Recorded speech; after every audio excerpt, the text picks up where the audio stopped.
Modern psychotherapy has evolved over the last 125 years with different approaches focusing on different aspects of the client's experience.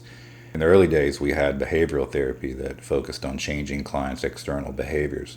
And then came cognitive approaches, which had a heavier emphasis on thinking. This heavy emphasis on thoughts led innovators in somatic therapy to shift the focus to the body and physical sensations.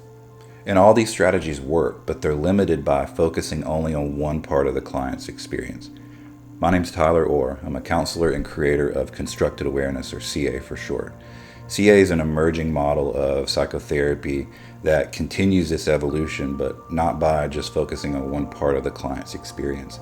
Instead, we bring awareness to the client's full experience, which is constructed by thoughts, sensations, and external senses. And as a client develops this awareness, they naturally learn to process trauma and build resources in more integrated ways. So in this video, members of the CA community and myself will introduce you to CA. We'll explain what it's about and share what makes it unique. And the easiest way that I've found to present CA is to talk about its 3 principles. So let's start there.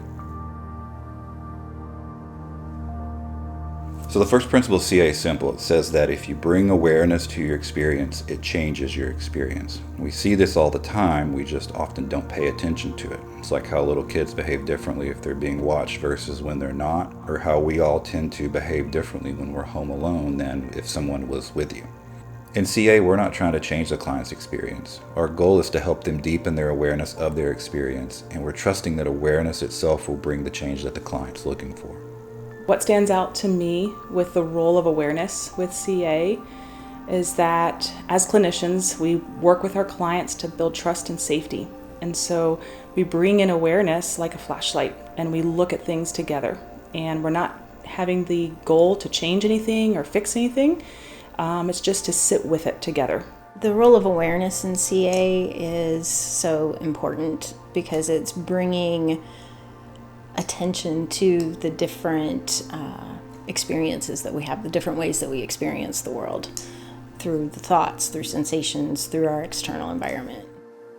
It's not often that you get a modality where the therapeutic mechanism of change and the outcome and the means are all the same thing. And in that way, CA is very simple, and in the change that it creates, it's very complex. The second principle of CA is rooted in the theory of constructed emotion, which states that emotions are not fixed or static experiences. Meaning fear doesn't arise the same way every time in everybody, and an emotion isn't something that's stored inside of you that's just ready to spring forth. Instead, emotions are constructed experiences, and according to the second principle of CA, emotions are constructed by what we refer to as the 3 building blocks, which are thoughts, sensations, and external senses. Another way to say it is we all have a mental building block, a sensation building block, and an external building block. The theory of constructed emotion also states that it's not just our emotional experiences that are constructed, it's all of them. So it's pretty wild to think that every experience you've ever had could be boiled down to one of these 3 building blocks: a thought, a sensation, and external sense perception. So with CA, we're not trying to label or manage clients' emotions or any experience. Instead, we're helping them learn to understand themselves more deeply by breaking their experience down into the different parts.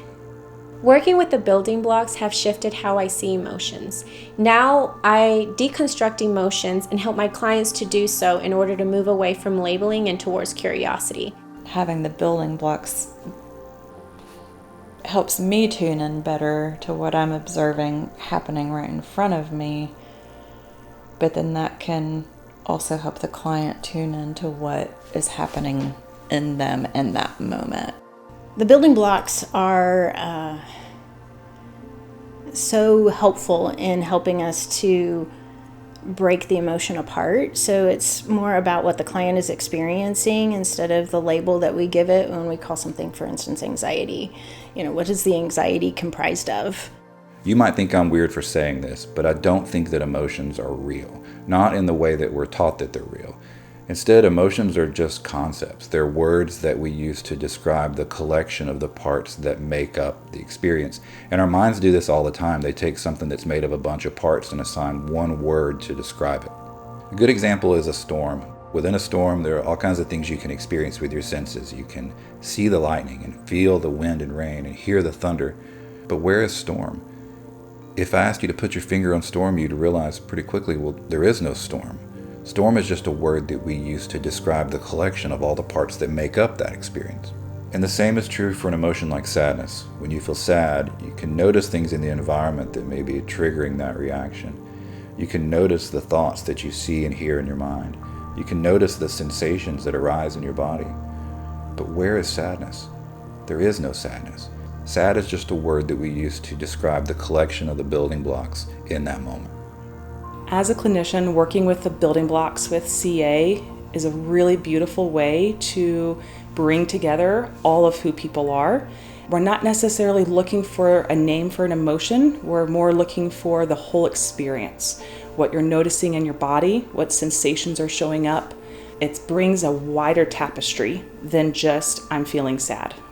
Working with the building blocks has completely changed how I work as a clinician. It makes me take things way slower.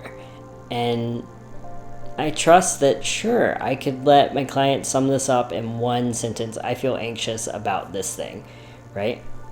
But there's a deeper level that we can access if we slow down and broaden the scope of whatever that emotion means. The third principle of CA takes the first two principles and applies them to therapy. This principle is all about a concept called orientation. Orientation is a term that CA therapists use to describe how some clients tend to rely more on one building block over the other two.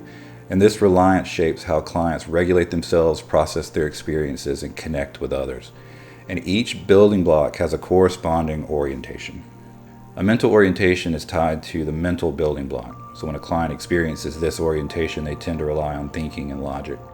A sensation orientation is tied to the body. So when a client expresses this orientation, they tend to regulate through internal sensations and physical expression.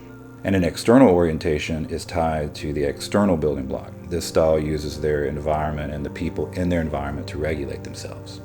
Take me, for example. I'm primarily mentally oriented.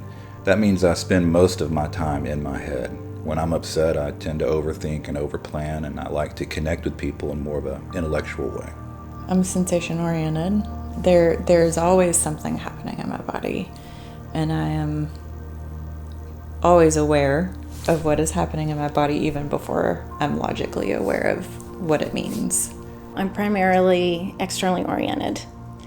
And by being externally oriented most of the time, I'm very aware of how people are doing. I'm assessing how people are in a given moment. Checking in, are you okay? Because if you're okay, I'm okay. As I developed CA, I saw how clients tended to rely more on one building block at the expense of the other two. And I also saw how helping clients expand and shift their awareness between the three building blocks helped them to know themselves better and to process trauma more effectively. So this led me to develop a method that is at the heart of CA, which is called tuning. Now, tuning is the practice of intentionally shifting awareness between the three building blocks. So let me give you an example of what that looks like. Imagine a client notices they're upset, so they first turn to their mental building block and they notice pictures and sounds of an argument they had with a loved one the day before. They may notice things like colors and shapes in the image or hear the words that are coming to mind. They then shift their awareness to their sensation building block to notice internal sensations that are arising. Let's say the client notices a tightness in their chest. They feel and describe to themselves the temperature and weight, size and shape, and any other aspect of the sensation. Now they could return to their mental building block, or they could tune to their external building block to connect with their environment, to ground in the safety and stability of the space around them. This way of working changed my counseling practice, because understanding which building block is most developed also told me which building blocks are less developed. So my goal became to develop awareness-based resources and using the tuning practice to sort of bring up those underdeveloped building blocks so that the client could have a more balanced existence. And it worked. As a result, I saw major shifts in how clients processed and moved through life as they began to connect with the parts that they were disconnected from. And they began to live a fuller, more holistic life. Seeing a client change simply by shifting their awareness within their own experience is such a gift. We don't get these moments of wonder very often in many therapeutic modalities. And I think with CA, we get these moments all of the time. The third principle is also the foundation of the CA typology, which outlines 6 orientation styles. Now, this may look similar to other typologies that you may be familiar with, as each orientation style has associated character and personality traits. Now, the typology is just too big of a topic for this video, so if you'd like to learn more about it, you can take the Constructed Awareness Scale on the main page of the CA website. It'll show you your orientation style in different situations and help you better understand how you naturally process your lived experience. CA trainings aren't just about learning interventions or learning more tips or tricks. It's about learning to experience differently, and also learning how to do therapy in a more attuned and trauma-informed way. CA has changed my presence in the room as a CA therapist because I am my most authentic self. I am bringing all of who I am, my sensations, my thoughts, and my awareness of the external environment into the session. CA has been the first training where I've learned more about myself than in any other training. It's deepened my self-awareness in a way that allows me to speak authentically with clients from an actual lived experience about how powerful and mind-opening this work can be. If a therapist is kind of tired of the run-of-the-mill therapeutic models and is looking for something unique and kind of outside of the box, but is also just a really curious person, I think that they will enjoy CA. It has been amazing learning directly from Tyler, to see his passion for CA and his drive to really create a modality that is going to stand the test of time and have it research-based. And it's just been fun being a part of watching it grow and being a part of the research itself. So it's been amazing to be a part of it from the ground up. There are 3 levels of CA training. Level 1 focuses on assessing client orientation, developing awareness-based resources for each building block, and learning to tune awareness between the building blocks. Level 2 introduces a structured approach to processing traumatic memories called memory reconstruction. And Level 3 integrates everything you've learned from Levels 1 and 2 for an unstructured style of trauma work called responsive processing, which focuses on learning to notice and respond to the client's nervous system in the moment. Also, after completing all 3 levels, therapists can pursue certification and become part of a growing and diverse community of CA clinicians. So if you've ever felt like therapy could be more intuitive, relational, and present-centered, this might be the model for you. If you're curious and you want to learn more, or you want to register for a training event, please check out constructedawareness.com. We'd love to have you join us. So until then, take care.